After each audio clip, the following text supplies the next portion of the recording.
नमस्कार, आप सबका स्वागत है के न्यूज में। मैं हूं आपके साथ विशाल। आप सब देख रहे हैं हमारा खास शो अद्भुत अतुल अजिंक्य भारत।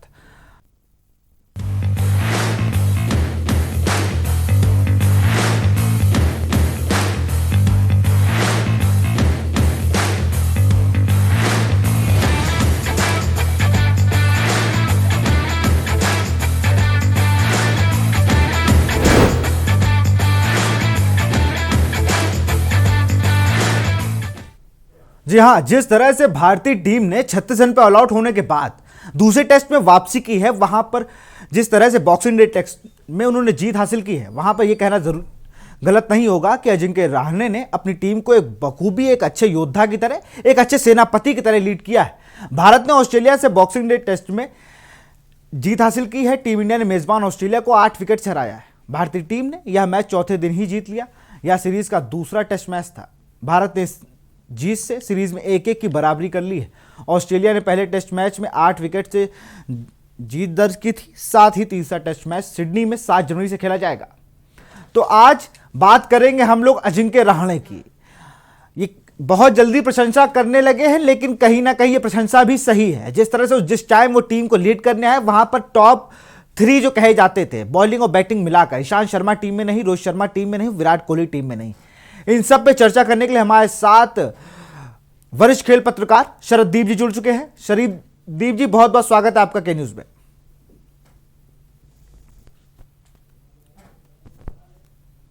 शरददीप, बहुत बहुत स्वागत है आपका के न्यूज में। नमस्कार, धन्यवाद। बताइए सर, आज आपने देखा जिस तरह से मैच 70 रन का टारगेट चेस करने उतरी अजिंक्य रहाणे की ये टीम ने कर दिखाया कि वो एक अच्छे कप्तान हो सकते हैं भविष्य के, और जैसे उन्होंने बॉलर्स को यूज किया और जैसे उन्होंने बैट्समैन को खिलाया। बहुत ही शानदार तरीके से सबसे पहले मैं भारत को उसकी जीत की बधाई देता हूं कि 36 रन पे पहला टेस्ट मैच में आउट होने के बाद, बुरी तरह हारने के बाद, पूरी दुनिया के सामने जो भारतीय क्रिकेट की जो दुर्दशा के बखान हुए थे, आज फिर देखिए सुबह से जैसे ही आखिरी चौका जड़ा अजिंक्य रहाणे ने, वैसे ही पूरे दुनिया भर में, खासकर भारत में, इंडियन टीम की तारीफ होने लगी। ये बहुत बड़ी बात है। और मैं यहाँ पे एक चीज मेंशन करना चाहूंगा कि बहुत रेयर होता है जब कोई टीम इस साइड से कमबैक करे, लेकिन ये न केवल भारतीय टीम ने कमबैक किया, बल्कि ऑस्ट्रेलिया को एक करारा थप्पड़ भी मारा, उनको बताया भी कि देखिए हम कितने कैपेबल हैं और हम आपको आपके घर में ही हरा सकते हैं।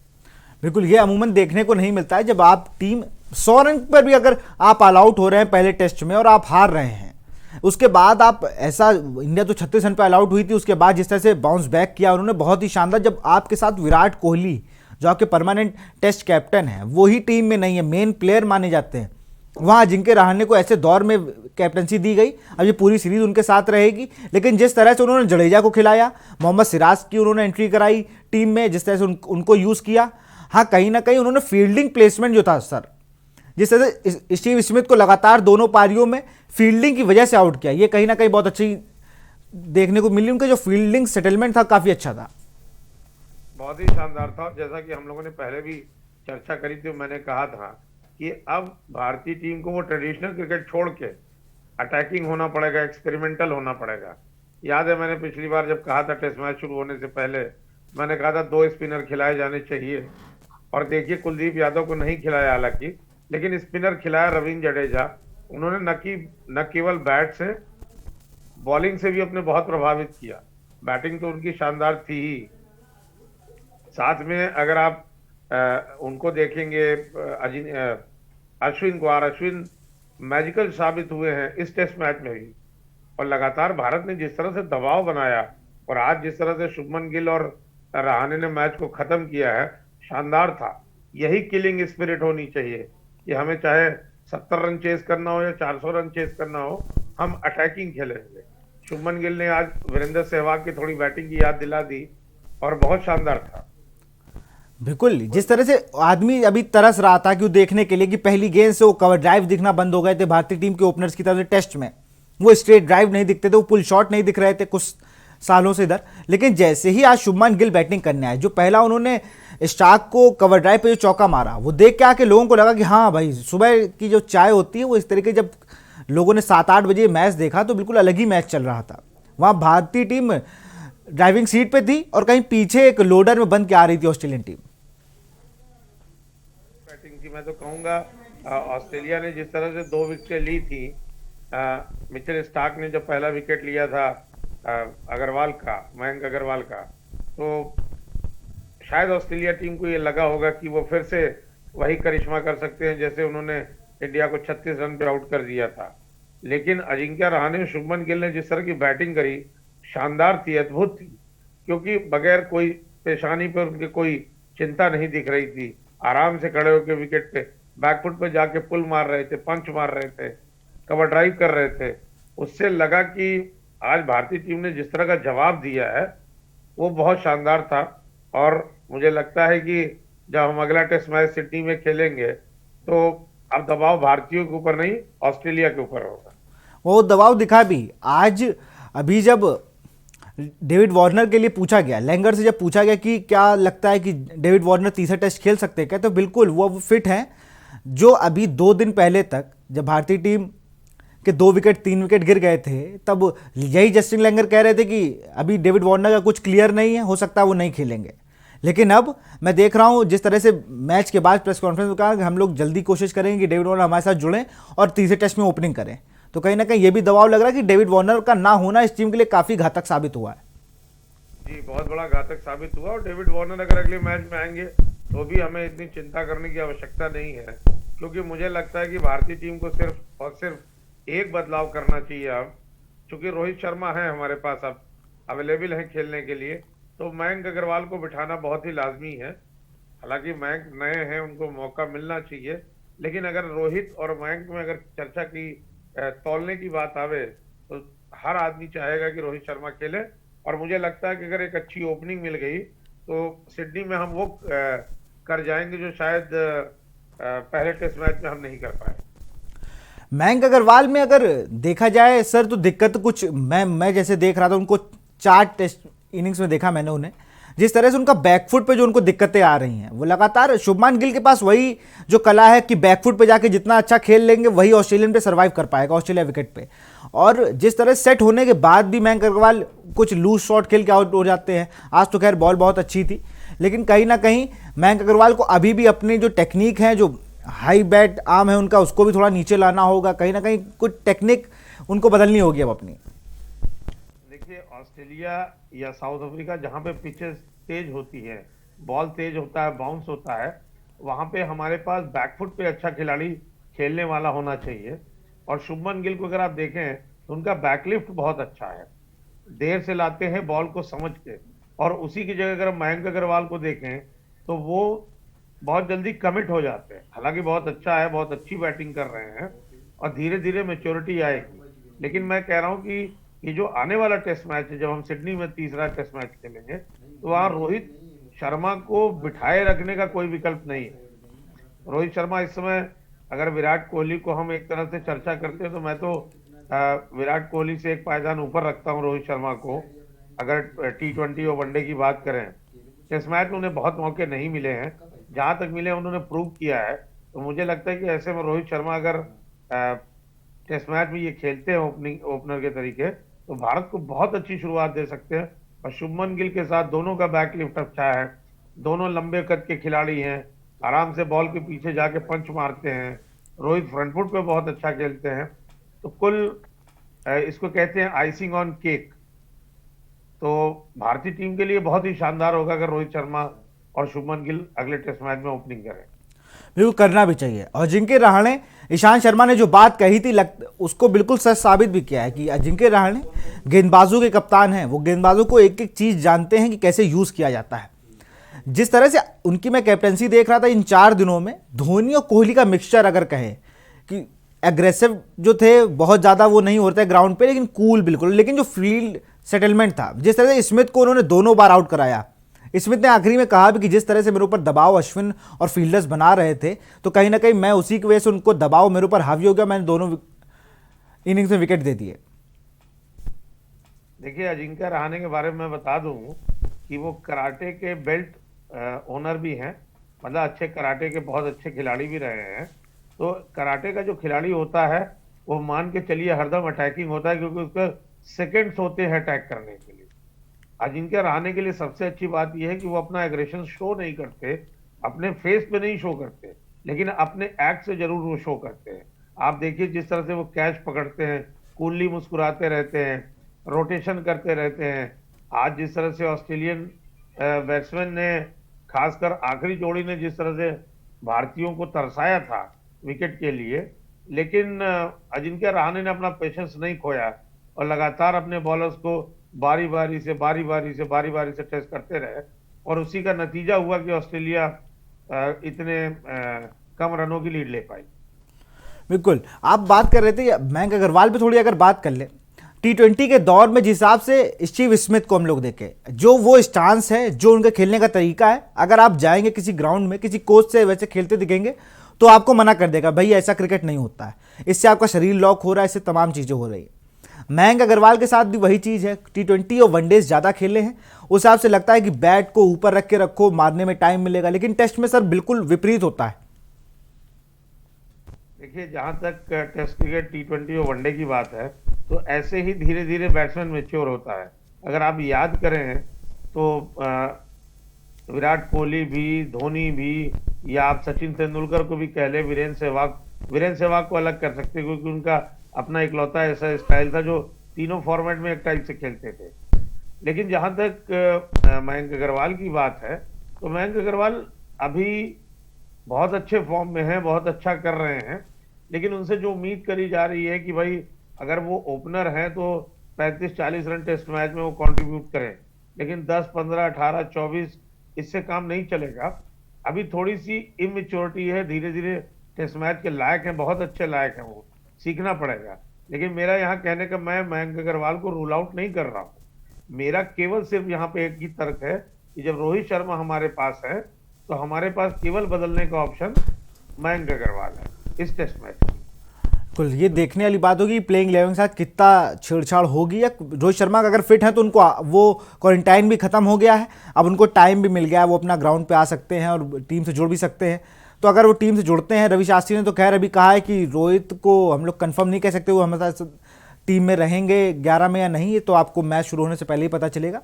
लेकिन उससे पहले सर, उमेश यादव भारत के लिए खतरे की घंटी है, मैच जरूर जीत गए हैं, लेकिन उमेश यादव की चोट अब भारतीय टीम के लिए एक नया, जो वो कहते हैं ना, दर्द सा बन के आई है इस सीरीज में। शमी अहमद का चोट से बाहर होना, ईशांत शर्मा का, और अब उमेश यादव, उनकी मांसपेशियों में खिंचाव है, जिस वजह से उनको लगातार डॉक्टर्स के अंडर ट्रेनिंग रखा गया है, एक्सरे हुआ है उनका, उसके बाद भी अभी वो फिट नहीं है। देखिए शमी के बाद हम जिस बॉलर को टीम में लेके आए, उन्होंने डेब्यू टेस्ट खुद खेला और बहुत अच्छा किया, और आप देखिए उनका भी बॉल पड़ने के बाद किक कर रहा है। ठीक है, उमेश यादव बहुत अच्छा बॉल करते हैं, बहुत बीट कर आते हैं, और अनलकी थे ऑस्ट्रेलिया की पहली इनिंग में कि उनको इतनी विकेट नहीं मिली, बहुत शानदार बॉलिंग कर रहे थे। उनका चोटिल हो जाना, उनका टेस्ट मैच से बाहर हो जाना वाकई दुखद है, लेकिन हमें बहुत चिंता करने की आवश्यकता नहीं है। हमारे पास शार्दुल ठाकुर है, हमारे पास सैनी है, दोनों ही उसी हिसाब से, और शार्दुल ठाकुर को अगर सिडनी की विकेट पे हम खिलाते हैं, शार्दुल ठाकुर के साथ अच्छी बात यह कि उनका बॉल स्विंग भी करता है, तो स्विंग बॉलर अगर हमें वहां मिल जाएगा तो बहुत फायदेमंद होगा। तो ऐसे में उमेश यादव का चोटिल हो जाना दुर्भाग्य जरूर है, लेकिन मैं इसको ये नहीं कहूंगा, मैं तो कहूंगा कि अगर शार्दुल ठाकुर खेलते हैं तो वो जरूर अच्छा करेंगे। It will be a boon in disguise. बिल्कुल, क्योंकि जिस तरह शार्दुल ठाकुर की बात हुई, शार्दुल ठाकुर सर जिस तरह से बॉल फेंकते हैं, रिस्ट ज़्यादा लगाते हैं, इनस्विंग आउट स्विंग दोनों वो फेंक लेते हैं, तो कहीं ना कहीं अभी भारतीय टीम में एक स्विंग बॉलर की ज़रूरत भी है। जिस तरह से भुवनेश्वर कुमार के चोट लगने से 8 महीने कंप्लीट बेड रेस्ट पे हैं वो, उसके बाद अगर शार्दुल ठाकुर को मौका मिलता है और उसको अच्छा लुभा लेते हैं, तो कहीं ना कहीं आगे जो सीरीजेज हैं उनमें शार्दुल ठाकुर के लिए रास्ते खुल जाएंगे। यही सब मौके होते हैं जब किसी एक नए खिलाड़ी को आप मौका दें, और वो ऑस्ट्रेलिया जैसी विश्व विजेता टीम, अभी अगर आप टेस्ट सीरीज चैंपियनशिप में देखें तो नंबर 1 पे चल रही है, ऐसी टीम के खिलाफ अगर 1-2 विकेट भी आदमी ले जाता है तो उससे उसका मॉरल बहुत बूस्ट होता है। फिर आने वाले समय में धीरे धीरे इन्हीं चीज को वो कल्टीवेट करके मैच्योरिटी के लेवल पे ले आता है। तो मुझे तो लगता है कि चाहे सैनी या चाहे शार्दुल ठाकुर, किसी को भी अगर भारतीय टीम मौका देती है उमेश की जगह, तो बहुत अच्छा होगा, क्योंकि अभी हमारे पास जिस तरह का बॉलिंग एक कैप्टन है, प्रो प्रो बॉलर्स कैप्टन जो है वो जरूर बैक करेंगे शार्दुल ठाकुर को या सैनी को भी। तो ऐसे में भारतीय टीम की बैलेंस बॉलिंग बहुत बैलेंस हो जाएगी और है भी। और बैटिंग में अगर रोहित शर्मा आते हैं तो कहते हैं सोने में सुहागा हो जाएगा। सर आपने बहुत से टूर, मेरा मतलब काफ़ी दिन से मेरा क्वेश्चन था कि मैं सर से पूछूंगा, आपने बहुत सारे टूर कवर किए हैं इंडियन और इंडिया के बाहर भी। सर प्रो बॉलर जो कैप्टन होते हैं कितने आपने अब तक देखे अजिंक्य रहाणे जैसे? मैंने क्योंकि इनको सनराइजर्स जब वो पुणे जायंट में इन्होंने 2-3 मैच में कैप्टनसी की, उसमें मैंने देखा। राजस्थान के लिए इन्होंने 8-10 मैचों में जब कैप्टनसी की उसमें भी देखा मैंने कि बॉलर्स पे ज़्यादा भरोसा करते हैं, बैट्समैन पे ही करते हैं, लेकिन बॉलर्स को अपना हथियार बना के चलते हैं कि सामने वाले को रन बनाने से भी रोकना है और बैट्समैन से ये कहना है कि आप रन खूब बनाइए। सर ऐसे प्रो कप्तान जो बॉलर कप्तान है ये कितने मिले हैं अब तक भारतीय टीम को? देखिए भारतीय टीम का जहां तक पुराना इतिहास है मुझे बहुत कुछ नहीं याद है, लेकिन इतना मुझे जरूर याद है कि उस समय के जो कप्तान हुआ करते थे, चाहे वो अजीत वाडेकर रहे हो, चाहे सुनील गावस्कर रहे हो, चाहे वेंगसरकर रहे हो, वो स्पिन बॉलिंग पे बहुत भरोसा करते थे। उन्हें पता था कि गावस्कर, वेंगसरकर, विश्वनाथ, ऊपर के 3-4 बैट्समैन अगर रन कर देंगे तो हमारे पास इतने ढेर सारे स्पिनर्स हैं। मदन लाल के अलावा रोजर विनी ने बॉल कर लिया, उसके बाद भाई सब बैठो, हमारे पास 4-4 स्पिनर हैं, वो चारों तरफ से लगे हुए हैं, प्रसन्ना है, ये हैं, वो हैं, सारे लोग फेंका करते थे। तो उस समय बॉलर्स फ्रेंडली कैप्टन हुआ करते थे। लेकिन उसके बाद से कभी भी भारतीय टीम में, ये तो मुझे लगता है कि शायद अब हम लोग जब बड़े हो गए हैं तो जिंदगी में 30-40 सालों के बाद, 25 सालों 30 सालों के बाद ये देख रहे हैं कि प्रो बॉलर्स कैप्टन आया है अजिंक्य रहाणे, जो कि बॉलर्स को बैक करता है। हालांकि विराट कोहली भी करते हैं, लेकिन वो बॉलर्स पे ज्यादा फेथ करता है। और ऑस्ट्रेलिया जैसी जगह पे जहां पे पिचेस तेज हैं, बॉल तेज निकलता है, स्विंग करता है, किक करता है, बाउंसर मारने में आसानी है, ऐसे में प्रो बॉलर कैप्टन बहुत ही शानदार है। और अजिंक्य रहाणे ने ये करके दिखाया है कि अभी भी भारतीय बॉलिंग में बहुत दम है, और खासकर पेस बॉलिंग। बिल्कुल, जिस तरह से हम लोग शरीदी जी लगातार जुड़े हुए हैं और वो बता रहे हैं कि अजिंक्य रहाणे क्यों इतने खास हैं, बहुत सालों बाद प्रो बॉलर कैप्टन मिला है हम लोग को। फिलहाल इस शो में वक्त है छोटे से ब्रेक का, जल्द हाजिर होंगे।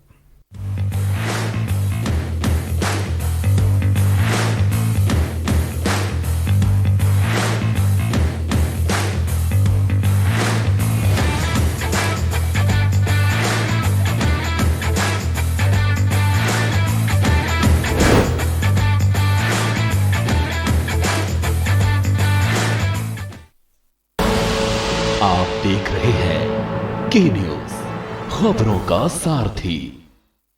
देवभूमि उत्तराखंड के निवासियों के लिए रोजगार के साथ साथ प्रदेश की तरक्की में भागीदार बनने का सुनहरा अवसर। प्रदेश में पर्यटन और स्वरोजगार को बढ़ावा देने के लिए राज्य सरकार ने शुरू की है trekking traction centre home stay योजना, जिसके तहत अधिसूचित ट्रैकिंग रूट के 2 किलोमीटर के दायरे में आने वाले गाँव के निवासी अपने घर के खाली कमरों को प्रदेश में ट्रैकिंग रूट्स के लिए आने वाले पर्यटकों के सुविधार्थ खोलकर प्रति कक्ष नव निर्माण हेतु 60,000 एवं पूर्व निर्मित कक्ष की साज सज्जा हेतु 25,000 रुपए की राजकीय सहायता प्राप्त कर आमदनी का अतिरिक्त जरिया बना सकते हैं। तो देर न करें, trekking traction centre home stay योजना का लाभ उठाएं, अपने परिवार, गांव और प्रदेश की तरक्की में हाथ बटाएं। योजना से जुड़ने या योजना के बारे में अधिक जानकारी के लिए आज ही अपने जिला पर्यटन विकास अधिकारी अथवा जिला अधिकारी कार्यालय से संपर्क करें। उत्तराखंड सचमुच स्वर्ग। फिट रहना है तो फिटनेस हेल्थ ऑयल ले आओ। You are correct. हाँ, करेक्ट होता है बाबूजी। सही बोले हैं, तो ले आइए फिटनेस हेल्थ ऑयल। आप देख रहे हैं के न्यूज, खबरों का सारथी।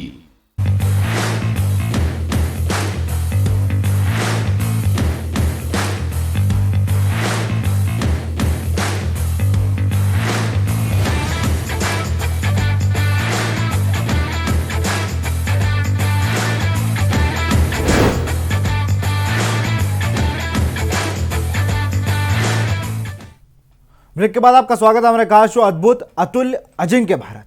आज जिस तरह से भारतीय टीम को जीत दिलाई है अजिंक्य रहाणे ने, कहीं ना कहीं ये बहुत बड़ा बाउंस बैक होगा और ऑस्ट्रेलियन टीम इसको समझ ही नहीं पाया।